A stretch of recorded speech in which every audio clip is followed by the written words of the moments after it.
Señor, venimos a ti y te damos gracias, porque tú eres nuestro Dios, nuestro Rey y nuestro Salvador. Permítenos en este tiempo dejar todo atrás, afanes, trabajo, problemas, cansancio, todo, Padre. Y venimos delante de tu presencia para escuchar tu palabra. Gracias por todas tus bendiciones, gracias por tantas bendiciones que no alcanzamos a ni siquiera a dimensionar. Bendecimos tu santo nombre, te pedimos que nos hables en esta noche. Bendícenos, te damos gracias en el nombre de nuestro Señor Jesucristo. Amén. Amén. Creo que nos estamos dando cuenta de la gran cantidad de información que se puede obtener de la lectura de Proverbios. Por tanto, al terminar, haya una meditación de los versículos que miramos, que consideramos, para que queden grabados, para que no se olviden y para que no se convierta en una acumulación de conceptos. Empecemos por el versículo 2 del capítulo 11 de Proverbios, 2, 3 y 4. Vamos a leerlos juntos. Cuando llega la soberbia, llega también la deshonra, pero con los humildes está la sabiduría. La integridad guía a los rectos, pero a los pecadores los destruye su propia perversidad. De nada servirán las riquezas en el día de la ira, pero la justicia librará de muerte. Estos 3 versículos hablan de 3 cosas aparentemente diferentes. El versículo 2 de la humildad, el versículo 3 de la integridad y el 4 de la justicia. Vamos a hacer una consideración inicial antes de mirar cada una de estas 3 virtudes que nos nombran allí. Para que esta palabra nos sirva, tenemos que tener claridad en lo que podríamos llamar nuestro plan de vida, o como quiera llamarlo cada uno, es decir, de cómo son los sueños, cómo son los anhelos, cómo se aspira a vivir la vida, a envejecer. Y entonces aquí vamos a hacer 2 consideraciones para comprender hasta qué punto es necesario ser conscientes de cada uno de estos valores que están siendo enumerados. ¿Qué vida voy a contar? Sea que de pronto yo llegue a la ancianidad y me siente con mis hijos o mis nietos y empiece a rememorar alguna serie de circunstancias, de eventos, de anécdotas, pero sobre todo que trate de transmitirle unos principios. Me tengo que preguntar, ¿cómo voy a contar mi vida? Hemos visto que parece que a mucha gente no le importa qué legado deje, pero cuando yo me hago esta pregunta, tengo que pensar qué quiero transmitirle a mi descendencia. Si son solamente experiencias de cuando yo me reía, de cuando yo disfrutaba, de los deleites que tuve, o si estoy esperando dejarles una marca indeleble, una señal que no se les borre, y dejarles una herencia espiritual a estos hijos, a estos nietos o a todas las personas a quienes yo tenga que haber tocado de alguna manera espiritual y emocionalmente durante mi vida. Como digo, parece que hay personas que no toman muy en cuenta, no le dan mucha importancia a esta visión. Hay otras que más o menos.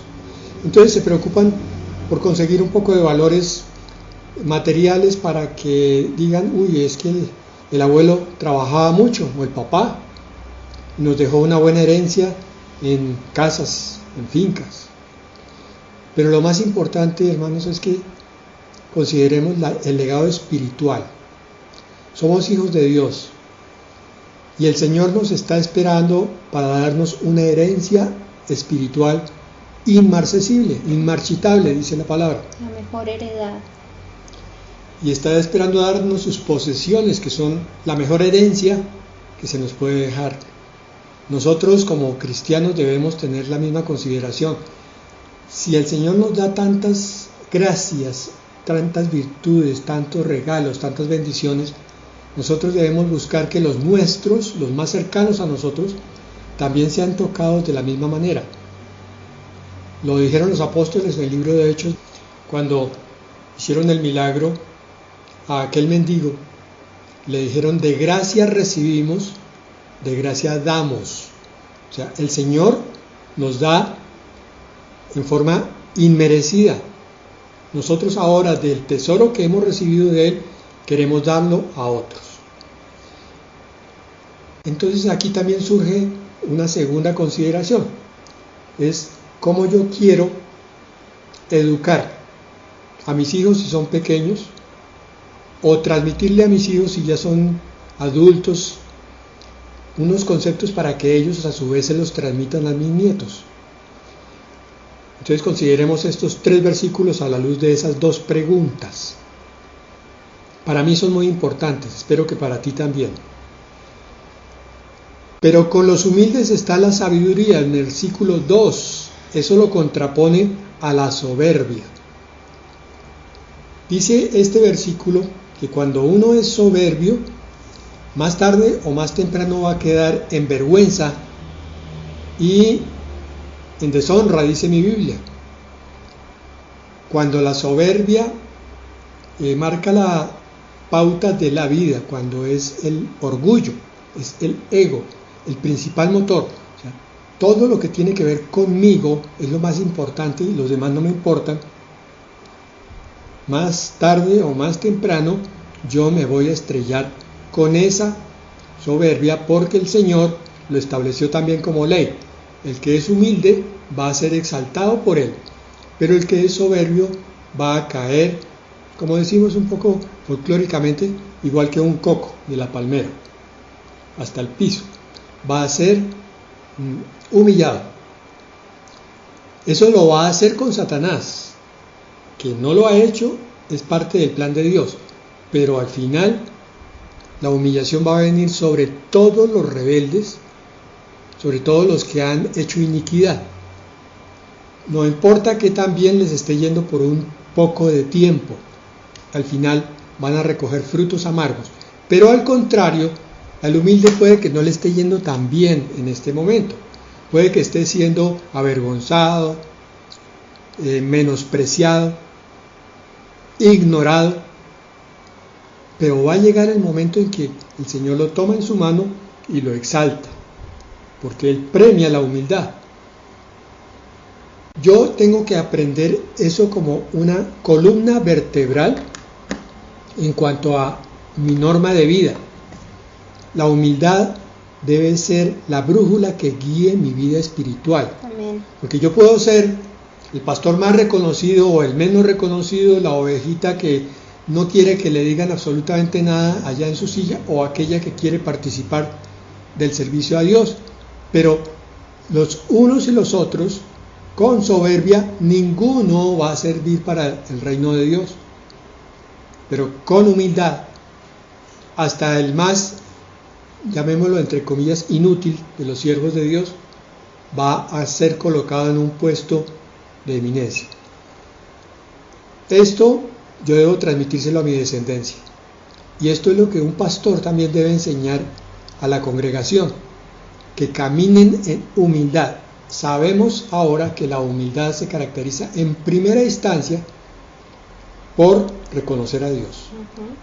Yo puedo conocer la Biblia, puedo ser el pastor más eminente de la iglesia más famosa, pero si no reconozco a Dios en todos mis caminos, el Señor va a llegar un momento en que me va a quitar de ese puesto en que me tiene. Igual, al más recién llegado le va a ocurrir lo mismo. Versículo 3, la integridad. Entonces tenemos humildad, integridad. Guía a los rectos, pero a los pecadores los destruye su propia perversidad. La integridad se puede definir de varias maneras. aquí está tomada como el hacer el bien, hacer lo correcto. Pero es que para hacer lo correcto uno tiene que comportarse correctamente con Dios, correctamente con los demás y correctamente consigo mismo. La integridad es la unidad del ser, alma, cuerpo y espíritu, todo junto en una sola dirección. Pensamiento, boca, acción también en una sola dirección.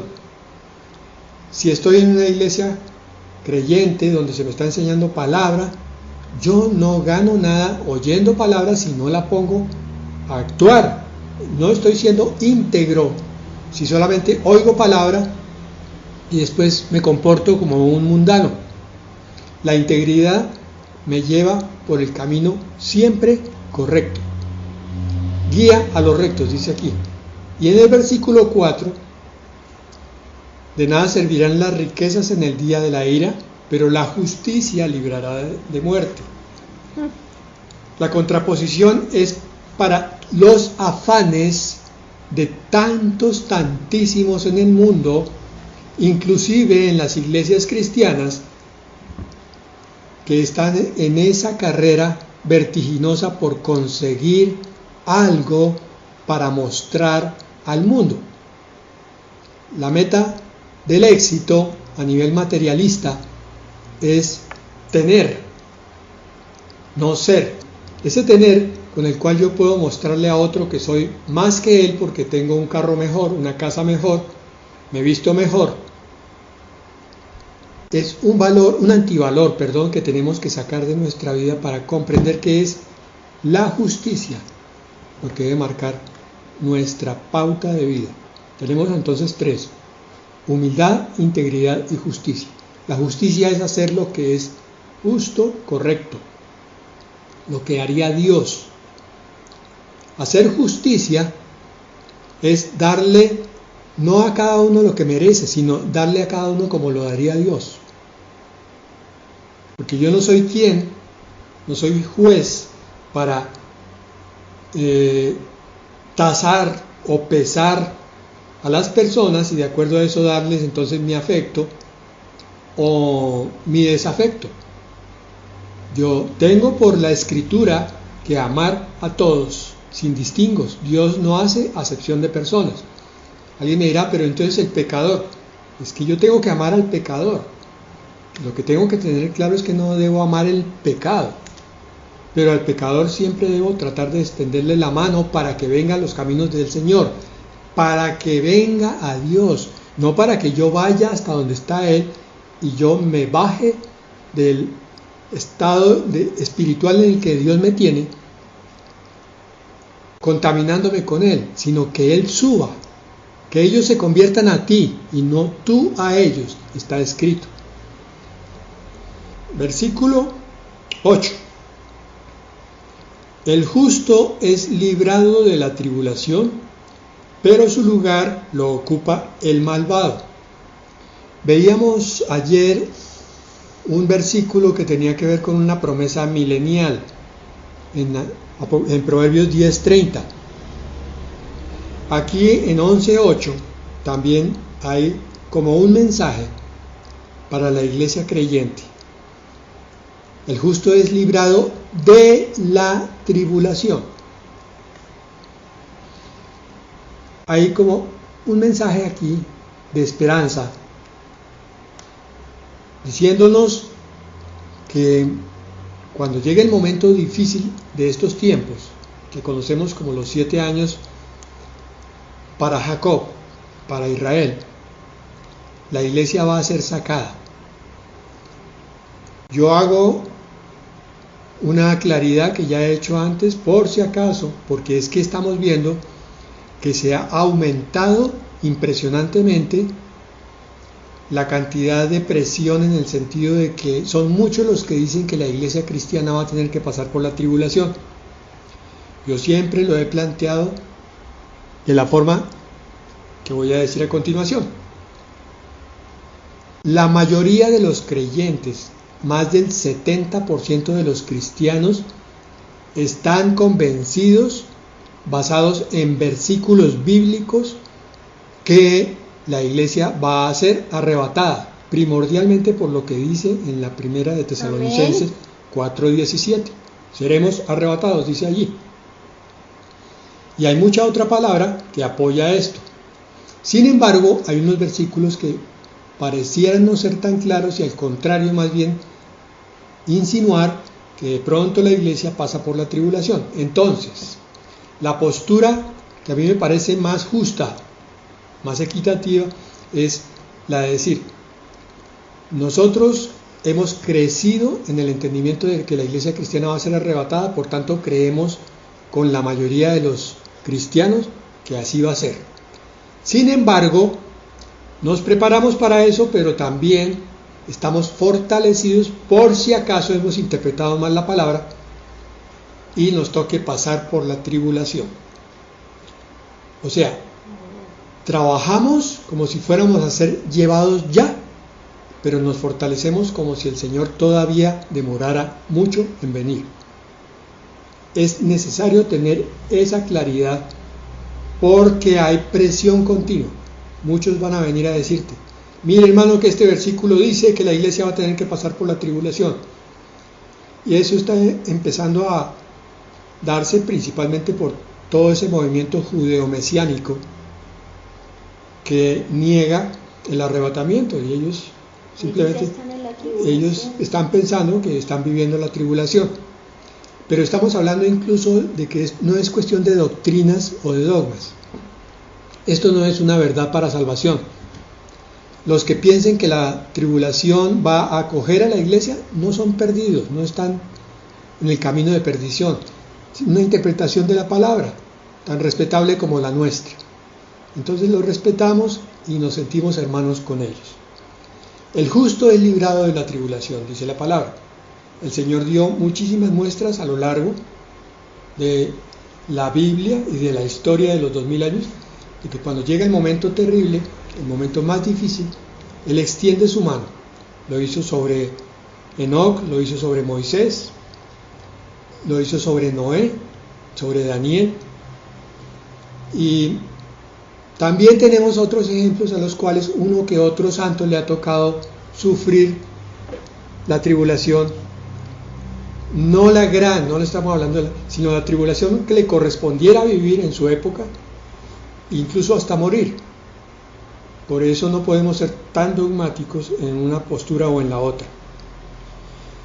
Versículo 9. El hipócrita con la boca daña a su prójimo, pero los justos se libran con la sabiduría. Nos está diciendo que la sabiduría es sincera, es transparente, es verdad, verdadera. No hay mentira en la sabiduría.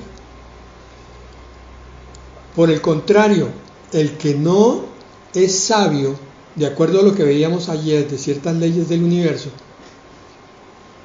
entonces cree que en la mentira logra poder, cree que con decir las cosas como no son, va a conseguir una ventaja y que a veces no diciendo toda la verdad sino parte de ella, dejando interrogantes pero no muchos, o sea, medias verdades, también va a lograr conseguir muchas cosas. Eso no es así.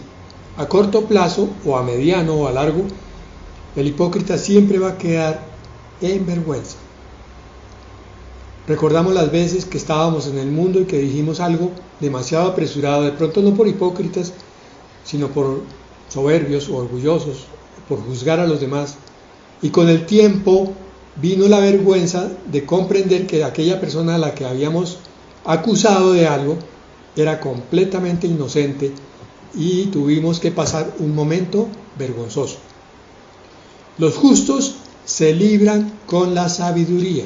Como dije ayer, la sabiduría no es una virtud para poner como una figura, sentado en una biblioteca leyendo muchos libros, el sabiondo. No, el sabio es aquella persona que ha adquirido conocimiento y que va a aplicarlo en su vida práctica en todos los aspectos, los más importantes y los menos. Y entonces cada acción suya es justa y es verdadera. Saltemos al versículo 12 El que carece de entendimiento menosprecia a su prójimo, pero el hombre prudente calla. En el Nuevo Testamento el Señor nos enseñó que no debiéramos juzgar a nadie, que no debemos mirar la paja que está en el ojo ajeno, sino que tenemos que mirar la viga que tenemos en el propio. Quiere decir que cuando estamos mirando un defecto en una persona ajena, muy probablemente nosotros tenemos un defecto mucho más grande en nuestra propia vida.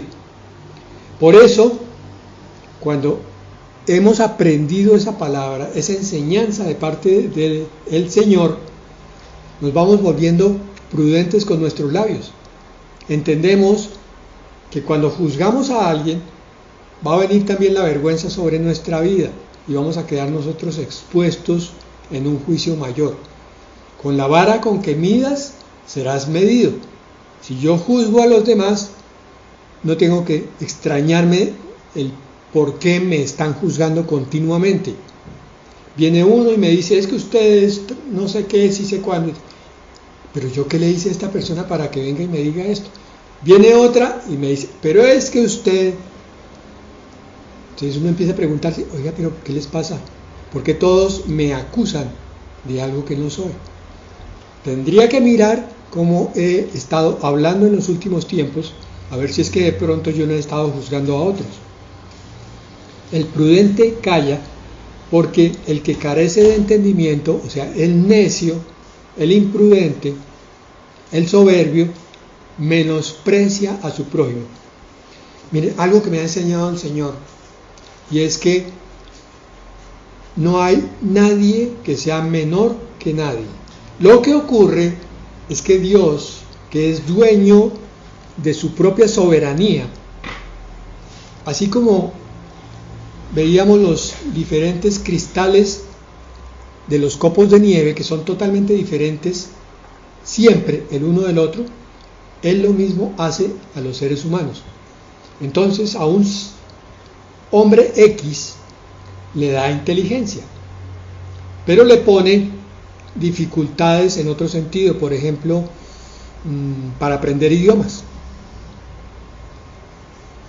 Este otro tiene mucha facilidad para las lenguas, pero su cociente intelectual no es tan alto.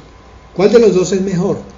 Resulta que este inteligente es perfecto para que trabaje en determinadas cosas donde su inteligencia se va a desarrollar, pero el que habla varios idiomas va a ser necesario en otras cosas.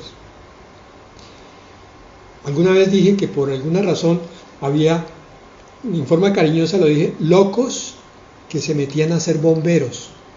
Es una forma de decir que se necesita tener una personalidad muy, pero muy particular para disfrutar esa profesión tan peligrosa, pero que da tantos beneficios a la comunidad.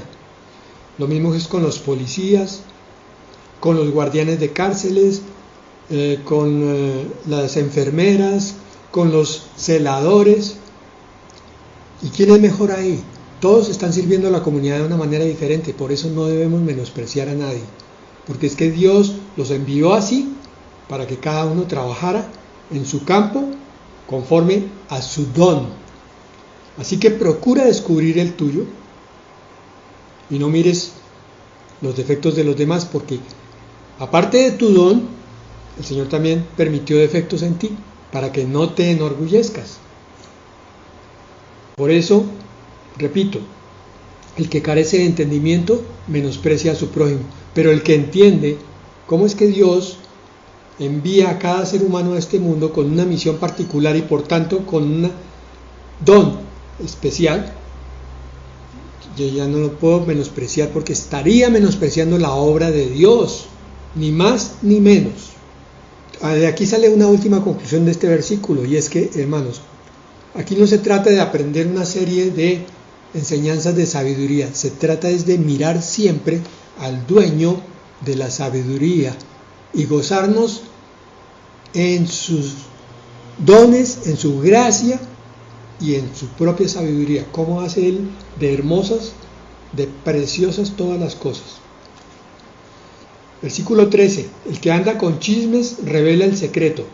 El de espíritu fiel lo guarda íntegro. La fidelidad, una virtud que es muy buscada por aquellos que necesitan armar un equipo de trabajo. El entrenador del equipo de fútbol, el jefe de mecánicos de un taller que ya tiene en su nómina a 3 o 4 empleados, el pastor de una iglesia, el padre de familia de varios hijos. Todos los que tienen que comandar un grupo valoran profundamente la fidelidad de sus subordinados. ¿Qué es la fidelidad? El que se mantiene a pesar de las dificultades, el que no traiciona para nada los principios de ese grupo, no va con chismes a otra parte a contar lo que se hace aquí, guarda con fidelidad los secretos de la familia, los secretos del taller, los secretos de la iglesia. Es prudente. Exacto, es prudente en su forma de manejar las cosas de su núcleo. Esa fidelidad la valora el Señor de una manera impresionante porque Él es fiel. Y ustedes me han oído a mí como repetidamente yo cito un versículo que es muy diciente en este sentido. Fuiste fiel en lo poco, entonces sobre mucho te voy a poner, dice el Señor. La fidelidad es probada constantemente en las cosas pequeñas, el billete que queda por ahí, el esfero que está sin dueño aparentemente, la Biblia que tanto necesito yo porque no tengo, pero esa no está marcada, sin embargo yo pregunto ¿de quién es? El Señor viene a premiar esa fidelidad después. Cuando yo cierro la Biblia y la dejo en su sitio, no supe de cuál era el dueño, la cierro y me quedo sin Biblia, a pesar de que yo no tengo, con toda seguridad el Señor me va a traer una Biblia más adelante y mejor incluso que la que estaba ahí. 14. Donde no hay dirección sabia, el pueblo cae. La seguridad está en los muchos consejeros. ¿Cómo nos ha servido este versículo a lo largo de la vida en muchísimas situaciones y muchas de ellas en la iglesia? A veces tenemos que tomar decisiones difíciles. Cuando yo voy y consulto con las personas más cercanas a mí, aquellas en las cuales confío porque tienen suficiente comunión con el Señor, y me dan su opinión, y yo la tomo en cuenta. Eso me sirve para que mi decisión sea justa y bien dirigida. Porque cuando yo tomo la decisión solo, muchas veces me puedo equivocar. De hecho, me voy a equivocar alguna que otra vez, porque el Señor no puso aquí a nadie con esa característica de cierta religión que dice que hay un siervo, entre comillas, de Dios que nunca se equivoca. Eso no es así. Todos los seres humanos vinimos a este mundo para aprender a confiar en la sabiduría de Dios, no en nuestra propia prudencia. Entonces, aprendamos a buscar consejeros cuando los necesitamos ante una situación complicada y dura.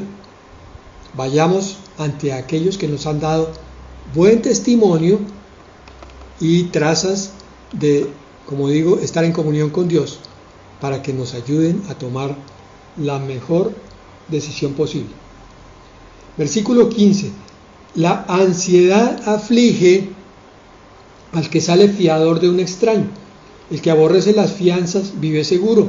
Ya lo habíamos visto antes. Versículo 17. A su alma hace bien el hombre misericordioso. Otra virtud aquí. Pero el cruel se atormenta a sí mismo. A veces vemos que los niños pequeños tienen cierta tendencia hacia la crueldad. Cuando son muy chiquitos, de pronto cogen a un gatico, a un perrito, y sin aparente maldad, pero sí la hay, lo tratan con mucha violencia, con crueldad. Estos niños a veces han visto violencia en los mayores y entonces cuando ven la oportunidad la copian. pero otras veces es parte de su naturaleza caída. Entonces al padre le corresponde enseñarle al hijo la misericordia. La misericordia es lo que Dios ejerce sobre nosotros cuando no nos castiga a pesar de merecerlo. Entendamos esto. Yo puedo disciplinar a alguien sin darle castigo. Voy a poner un ejemplo. Viene un niño mío y cogió cosas que no debía. Entonces yo tengo dos opciones. Una, voy y le doy una palmada en su mano. Ese es el castigo. Le digo, éntrese y no ve más televisión. Ese es castigo. Pero la disciplina sería no castigarlo, pero sí llamarlo y decirle, hijo, eso no está bien. Por favor, no lo vuelvas a hacer. Es la primera vez, por tanto, te perdono. Voy a ser misericordioso, entre comillas. Pero si lo repites otra vez, probablemente te vuelvo a perdonar, pero ya la tercera va a haber castigo para ti. Entonces, ahí lo estoy disciplinando, pero no lo estoy castigando. Es lo que Dios hace con nosotros. A veces no nos castiga, pero no por eso deja de mostrarnos las consecuencias de nuestras faltas.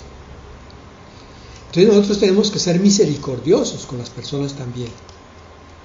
Cuando alguien se equivoque contigo, saca de ti lo mejor que Dios puso y perdona. Si hay que disciplinar, disciplina. Y si hay que castigar, castiga. Pero que sea todo en sabiduría y en justicia. Versículo 22. Este es tremendo. Otro versículo donde está la mujer implicada. Como zarcillo de oro en el hocico de un cerdo, es la mujer hermosa, pero falta de sentido. Hoy. Esto es como para un reinado de belleza, este versículo. Repasemos la figura. ¿Por qué un cerdito? Porque el cerdo era animal maldito para el judío. No era ningún animal de sus afectos. Nosotros de pronto no entendemos mucho eso. Entonces, el usar el cerdo es uno de los peores lugares o sitios donde se puede usar un entendimiento, una palabra de sabiduría. Pero aparte de eso, a este cerdo le colocan un anillo de oro. Imagínense, un cerdo adornado con un anillo de oro. Y esa figura tan ridícula, tan desproporcionada, porque el cerdo no tiene nada de bonito. Es sucio. Y aparte de eso es sucio y huele mal. No le luce nada. Es comparado con una mujer hermosa pero superficial, vanidosa, solo sensualidad, nada de intelectualidad, nada de profundidad, muchísimo menos nada de virtud. ¿Cómo se ha reído la gente y el público cuando de pronto una reina de belleza da una respuesta totalmente fuera de lugar? Esta es más o menos la idea que está aquí, pero entonces, la belleza a la mujer es un don de Dios. Dios se la dio con un propósito, pero el propósito no es para que la mujer se vuelva vanidosa y se muestre continuamente en su belleza externa, descuidando la interna, que es lo que pasa con tantas jovencitas que descubren que los hombres las miran, casi todos, y entonces se sienten en el centro del universo y empiezan a idolatrar su físico, y a veces no están contentas con el hecho de llamar tanto la atención que quieren llamar todavía más, y entonces se van a hacer cirugías para realzar cosas que no tienen para qué realzar. Estas precisamente se comportan así, como un cerdito con un anillo de oro, porque hay total vacío. Lo peor es que hay mamás que están educando a sus hijas para que se operen y tengan más pedido. No sé qué buscan estas mamás, pero me parece que detrás de todo están buscando marranito, precisamente. Un buen partido para su hija, para que la sostenga a ella también como suegra. ¿Será eso? Lo que quiera que sea es que la atracción por lo físico es una atracción muy pasajera. El tipo de mujer vanidosa va a descubrir que el hombre la mira, quiere usarla y después la bota. Y ella se va a sentir vacía y frustrada. Y si sigue con el mismo camino se va a volver una mujer completamente hueca y amargada. Rota. Y despedazada por dentro. Entonces, mujeres, vamos a ver que al final de Proverbios hay casi que todo un capítulo dedicado a la mujer virtuosa. La belleza interior debe ser el ornato, dice esa palabra, de toda mujer, independientemente de su físico. Creo que nos va a tocar dejar ahí. Entonces vamos a orar. Padre, te damos gracias, Señor, por estas perlas de sabiduría. Gracias, que nos das abundantemente, porque estamos descubriendo que es un libro gigantesco, Señor, el de Proverbios. Pero esto es solamente una parte de toda tu palabra. Padre, en el nombre de Jesús te pedimos que definitivamente quites todo velo que haya existido sobre los ojos de tu pueblo, Señor. Amén, Señor. Que a través del libro de Proverbios estés haciendo caer en cuenta a los espíritus que están aquí, Señor, que son hijos tuyos, que tu palabra es un manantial de tesoros, es como un cofre lleno de perlas, de joyas, de oro puro y de plata. Que estas verdades nos sirven continuamente para muchísimas cosas, no solamente para la vida espiritual, sino también para la vida emocional y la vida física. Son enseñanzas totalmente integrales para todo nuestro caminar aquí en este mundo, Señor. Padre, te pido en el nombre de Jesús que coloques el querer como el hacer en cada oyente también, para que quiera meditar en estos versículos y los quiera mirar de nuevo, y los que no hemos visto también los lean, los profundicen, Señor, y los lleven a entendimiento en el espíritu y en la acción. En el nombre de Jesús. Amén. Amén. Y amén.